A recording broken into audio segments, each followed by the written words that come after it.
Using centroid formula आपल्याला x1 x2 x3 ची value दिलेला आहे, आपल्याला काढायची आहे h आणि k ची व्हॅल्यू.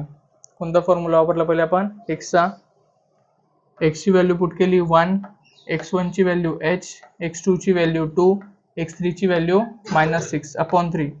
इकडे डिवाइड, इकडे येताना multiply. h as it is 6 - 2 4. उत्तराला मोठ्या संख्येचं साइन. 3 × 1 3. 4 इकडे मायनस, इकडे त्यांना काय झाला प्लस. h ची व्हॅल्यू आली आपली 7. आता राहिली आपली k ची व्हॅल्यू. k x च्या पोझिशनवर आहे का y च्या पोझिशनवर आहे? y च्या. y चा फॉर्म्युला पुट केला. y ची व्हॅल्यू दिलेली आपल्याला 5. y1 आहे -6, y2 3 आणि y2 आहे 3 आणि y3 आहे k. 3 डिवाइड, इकडे येताना मल्टिप्लाय. 6 - 3 3. उत्तरातला मोठ्या संख्येचं चिन्ह k ॲज इट इज.